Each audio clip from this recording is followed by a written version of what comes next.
He promised he would pick me up for Thanksgiving. Said he missed my cooking and wanted the children to feel close to their roots. But when I reached his front steps with a pie in my hands and hope in my chest, he looked right through me like a stranger knocking on the wrong door. And in that moment, something inside me broke quietly as I turned away without a word, knowing this time I would not beg to be loved. Thank you so much for listening to my story. You don't know how much it warms this old heart of mine. Please tell me in the comments where you are watching from, because I truly want to know who is sitting with me tonight. I remember how I stood outside his big, beautiful house, holding that pie with shaky hands, thinking about all the mornings I woke him up for school, all the nights I stayed up sewing his uniforms by the dim kitchen light, and I wondered when my love stopped being welcome. I could still smell the cinnamon I sprinkled over that pie crust as I took the slow walk back to the street, fighting the sting in my eyes because I refused to let even one tear fall on that scarf he once bought me for Mother's Day. I kept telling myself maybe he was stressed, maybe I had done something wrong without knowing, but my heart whispered the truth. I did not want to hear. That sometimes the people you raise with everything you have will one day shut a door and pretend they forgot who carried them through life. And as I reached the corner, I looked up at the cold November sky and promised myself that if love was no longer welcome in that house, then I would walk away with dignity, slip back into my quiet life, and let my silence speak louder than all the years I spent begging to belong. My name is Helen. I am 72 years old, born in a small town where neighbors shared sugar and children played in the street until the streetlights came on. I married young, lost my husband early, and spent most of my life working double shifts at the factory just to keep a roof over our heads. I washed dishes until my fingers cracked, and I learned how to stretch a pot of soup so it could feed 3 mouths, even when there was barely enough for one. I never complained, because I believed a mother's job was to sacrifice, to hold her head high in public and cry in private. It was during those hard years that I poured every ounce of love into my son Daniel, watching him grow from a curious boy with scuffed shoes to a man who once looked at me and swore he would give me the world one day. I helped him through college by selling my wedding ring. I paid his first mortgage by taking out a loan in my name. And even when my bones ached, I pushed myself to cook his favorite meals and smile so he would never feel guilty for my struggles. When he met Olivia, I welcomed her with open arms and trusted she would treat him with the same tenderness I carried in my heart. But over time, I noticed how she whispered in his ear when I spoke, how she rolled her eyes when I offered to babysit, and I ignored every sign because I convinced myself family was worth enduring a little quiet disrespect. I kept telling myself as long as he is happy, I will swallow my pride, until the day he slammed that door and called me a stranger. That was when years of swallowed tears surfaced inside of me like a storm. I could no longer calm. I walked back home, remembering how I tucked him in every night, whispering, "You are loved," never knowing the day would come when he would pretend not to know the face that once kissed his forehead in the dark. When I finally reached my small apartment that evening, I placed the untouched pie gently on my kitchen counter and sat at the edge of my bed, staring at the same floral wallpaper I had looked at for over 30 years. I told myself I was done crying over people who no longer valued what I brought to their table. Yet my mind kept drifting back to every sacrifice I made silently, so my son could rise in life without ever feeling the cold sting of poverty the way I did. I remembered how I used to warm the bathroom with a kettle of hot water every morning in winter, so he would not shiver while brushing his teeth. How I sewed patches on his elbows when his jackets tore, so he would never feel ashamed at school. How I skipped lunch for years just so I could pay for his football trips, because I thought keeping his dreams alive was more important than any hunger I felt. I had no regrets about giving him everything I had, but the pain of being discarded like yesterday's letter burned deeper than I expected. Sitting there, I wondered how it was so easy for him to enjoy the life I helped build, while pretending I did not exist.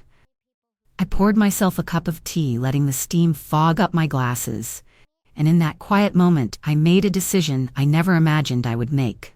I opened my old wooden chest where I kept every receipt, every letter, and every little proof of the money I poured into his life.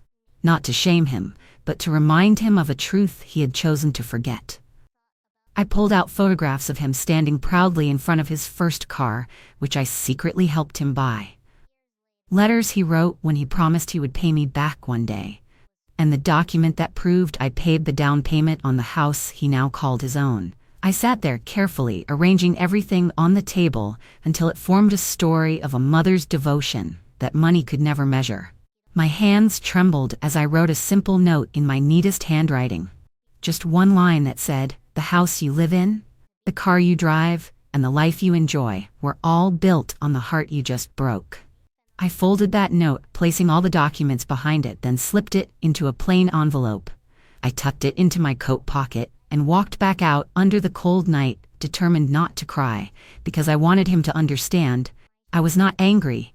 I was awake. I reached his house long after the lights were out, quietly slipped the envelope through his mailbox, and walked away without turning back once, telling myself if he ever wanted to erase me, I would help him by taking my sacrifices with me, leaving him to face the truth of what it felt like to stand on his own without the foundation I laid beneath him. And as I made my way home, the night air felt heavy, but my spirit lighter because I had finally spoken without raising my voice.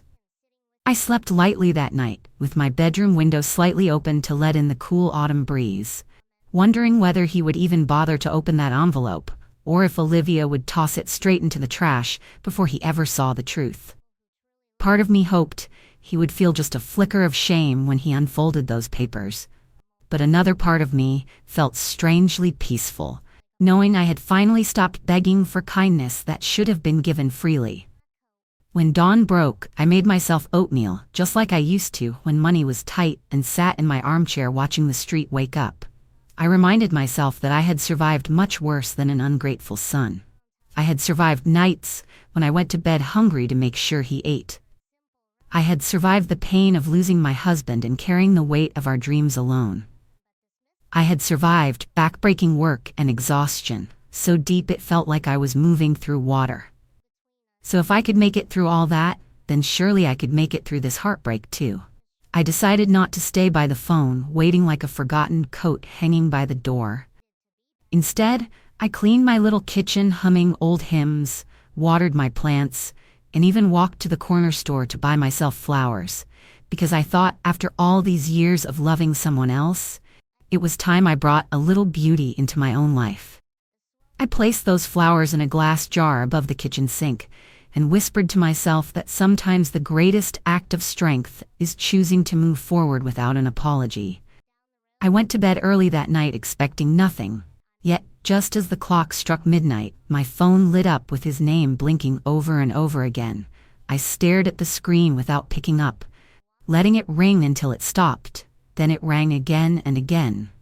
And with every call, my heart felt both heavier and stronger, because I knew the only reason he was calling was that he had finally opened that envelope and realized the life he was living comfortably was built entirely on the back of the woman he had just disrespected.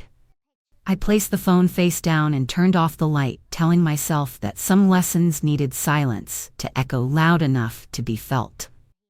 The next morning, I woke before the sun even touched my curtains. I could already hear the faint buzzing of my phone on the nightstand, and I knew without looking whose name would be flashing across the screen. I let it ring again as I made my bed, neatly smoothing out every crease, because I wanted my space to feel calm, even if my heart was still piecing itself back together. I brewed a fresh pot of tea and sat in the kitchen watching steam curl up like soft little ghosts.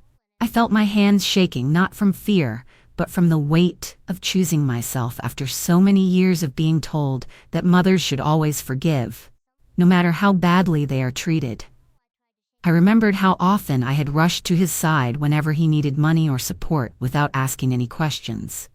How I had smiled through countless moments of disrespect just to keep the family peace. And how I had once believed he would protect me the way I always protected him. But now I refused to make excuses for cruelty, disguised as busyness. I checked my voicemail and listened as his voice cracked, saying he was sorry, saying everything had gotten out of hand, saying he never wanted me to feel unwanted. I could hear the tremble in his words as he begged me to call him back. Yet as I held that phone, I found myself surprised to feel no desire to return his call. I realized the woman who had been waiting at that doorstep with hope in her eyes had disappeared the moment he chose pride over love. I knew deep down that if I answered too soon, he would think everything could return to normal without any real change. I needed him to understand that apologies mean nothing without accountability. So I deleted every voicemail and turned off my phone, choosing instead to spend my day doing all the simple things that brought me peace. I pulled out my knitting basket and started stitching a blanket I had abandoned years ago. Each stitch felt like a reminder that I was still capable of creating warmth, even if the world around me had grown cold. I took a slow walk to the park, watching young families play in the distance. I didn't envy them. I just hoped those would grow up to remember the hands that fed them. After returning home, I made myself a hearty stew, adding every vegetable I could find in my refrigerator, because despite everything, I still believed in nourishing the body and soul. By evening, the phone had rung over 20 times, and even Olivia had tried calling, leaving a message saying they wanted to explain. But I kept my silence like a wall built stone by stone from every time I had been ignored. I sat by the window that night, wrapped in my old sweater, looking at the stars, and thought about how sometimes the greatest revenge is simply choosing not to be available to those who once believed you always would be. I whispered to myself that I deserved peace, and as I finally drifted to sleep, I felt a strange calm settle over me, knowing my letter had forced him to confront the truth he had been running from ever since he became too proud to remember where he came from. On the third day, his calls turned from apologies to panic, and that was when I knew the truth had begun to burn deeper than he could hide behind polite excuses. I imagined him pacing across his polished kitchen floors, while Olivia questioned where all their comfort truly came from, because the bank had started asking about the frozen accounts tied to the loan I had taken in my own name for their house.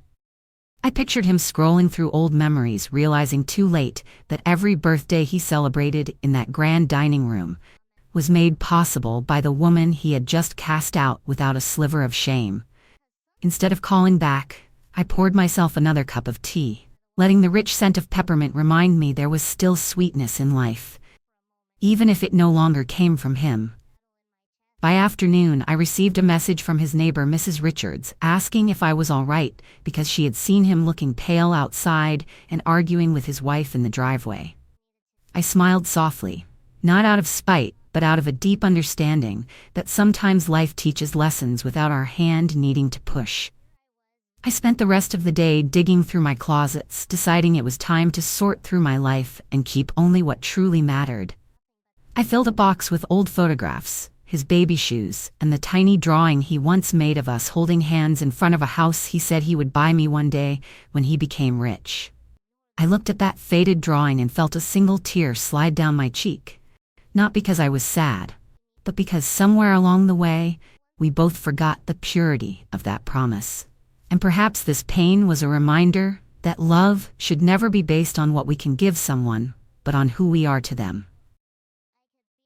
As the sun began to set, I placed that box gently under my bed and sat by the window once more, watching the street grow quiet. I realized that even though I had spent most of my life pouring into others, it was not too late to start pouring kindness back into myself. I thought about signing up for the cooking class the neighborhood church offered. Maybe even joining the reading club I used to walk past, thinking I was too busy for fun. By nighttime, I felt tired but hopeful, like a flower that had been uprooted harshly only to discover it could still bloom again in a different garden. I heard my phone buzz again, yet I stayed still in my chair, whispering in my heart that I would no longer rush to answer anyone who could not even open their door for me on a day meant for giving thanks. Late that night, I woke to a soft tapping on my door, and for a moment I stayed perfectly still, listening to the trembling in my own heartbeat, because I knew deep down who would be standing on the other side. I wrapped my robe tightly around me and walked slowly down the hallway, my slippers brushing the floor. When I looked through the tiny window beside the door, I saw him there, under the weak porch light, his shoulders hunched, his hair uncombed, his eyes filled with a kind of desperation I had never seen in him, even when he was a young man struggling to find his first job. He knocked again, calling out softly, "Mother, please, I need to talk to you," and for the first time in my life, I did not rush to open the door. I stood there just inches away, listening to him explain that the bank had frozen the house loan. The business account was under review, and Olivia was threatening to leave because she had just realized how many of their comforts came from the woman he had turned his back on. I could feel my heart pounding. Yet I kept the door closed, not out of cruelty, but out of the quiet conviction that not every apology deserves immediate forgiveness. I imagined the years I spent waiting for his visits, preparing his favorite meals, and pretending I did not notice how he only came when he needed help with something. And I remembered how lonely I had felt sitting at his doorstep that Thanksgiving, with my pie growing cold, while his children laughed inside, unaware of the woman standing outside who loved them more than they could know. Tears slipped down my cheeks silently, yet I refused to wipe them away, because those tears were no longer a sign of weakness. They were a reminder that I had finally found the courage to choose myself. Even if my heart still ached. He begged me to let him in, saying he did not want to lose me. But I whispered under my breath that perhaps he had already lost the version of me who would have opened that door without a second thought. Eventually his voice grew softer than silent, and I watched from the window as he walked back to his car. Shoulders, shaking shoulders, that once rested peacefully on my lap when he was a boy without worries. I did not sleep much after that, but I felt strangely proud because I knew I had broken a pattern that had kept me in pain for years. By morning, I brewed strong coffee and made a simple breakfast, telling myself that strength sometimes looks like a closed door that stays closed until the person on the other side learns how to knock with true humility. The next day, I decided to leave the house for a little while because I felt I needed fresh air to clear my mind. I put on my old blue coat and walked down to the bakery I used to visit with my husband when life felt gentler. As I waited in line for a warm roll, I noticed people smiling and chatting about their holiday plans, and I realized how much I had shrunk my own world to fit around someone who barely made space for me. I took my breakfast to a quiet bench in the park and let the winter sun rest softly on my face, soaking in a peace I had not felt in years. I thought about all the dreams I had once chased for my son, believing that if I worked hard enough and loved deeply enough, I could protect him from every hardship life threw his way. But I finally understood that some storms are not meant for mothers to shun storms from. Some storms are meant to shape them into better men. I closed my eyes, remembering his face pressed against my chest on his first day of school, and I whispered a prayer that life would teach him compassion without cruelty. When I returned home, I found another letter slipped under my door, this time written in his handwriting, saying he was ashamed, that he had forgotten who he was, that he was willing to make things right if only I would give him a chance. He promised he would come alone without Olivia and speak from the heart. I sat at my small table, tracing my finger across his words, torn between the deep ache of years of love and the new strength I had discovered. I brewed myself another cup of tea and thought perhaps I would listen to what he had to say, but only when I felt ready. I placed his letter in my drawer, next to the one I had written to him, and whispered that sometimes healing does not mean returning to what once hurt you. It means standing tall so that those who once overlooked you must lift their heads to meet your eyes. As the sun lowered in the sky, I sat by my window once again, knitting slowly and waiting not for his knock, but for my heart to tell me when it was time to open the door again. And for the first time in a long while, I felt truly in control of my own story. Later that evening, I sat quietly in my living room, watching the shadows stretch across the walls as the sun dipped below the horizon. A soft stillness filled the house, and I allowed myself to breathe slowly, as though I was learning how to live again, without being weighed down by someone else's expectations.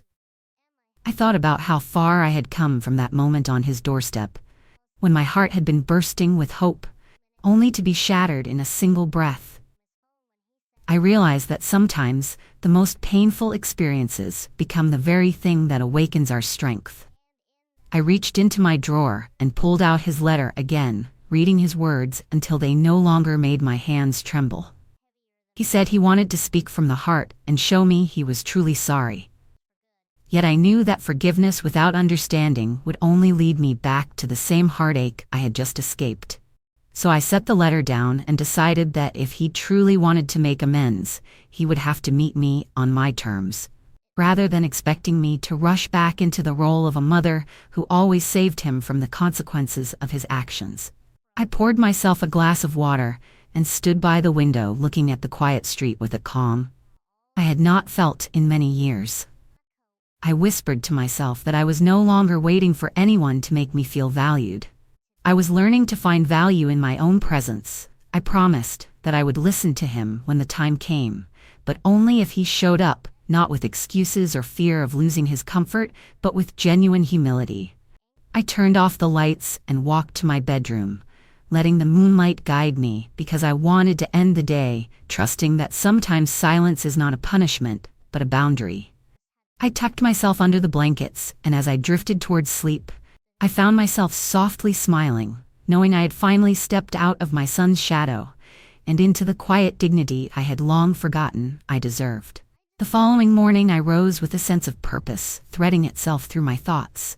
I bathed slowly, letting the warm water run down my back while I reflected on how deeply this journey had changed me. I dressed with care, choosing a soft cream blouse and the pearl earrings my husband once gave me after our first anniversary, because today, I planned to face whatever came next, with the full strength of a woman who had not only endured, but evolved. After making a simple breakfast of toast and eggs, I sat down at the kitchen table and wrote a new letter this time, not to remind him of what I had given, but to remind myself of what I deserved. I wrote that love must come with respect, sacrifice must be met with gratitude, and presence must never be treated like a burden. I folded the letter and tucked it into my purse as a promise to my own heart, then stepped outside into the crisp air, ready to reclaim the parts of my life I had neglected, while trying so hard to be loved by someone who had forgotten how to love without conditions. I walked down the street to the community center and signed up for the cooking class I had always been curious about. As the friendly woman handed me the registration form, I felt a spark of excitement flicker inside me. I had almost forgotten I could still feel. I stopped by the market and bought fresh vegetables, planning to make myself the kind of dinner I used to make only on special occasions, because I finally accepted that I did not need company to deserve celebration. On my way back home, I paused outside his house across town once more. Only this time, I did not hesitate with longing. I simply looked at it with the calm eyes of a woman who had accepted reality. I told myself I would no longer carry shame for being treated poorly, nor would I keep the door of my heart wide open for someone who had carelessly slammed it. As I reached my front door again, evening had already begun to bloom, and I saw another envelope waiting for me.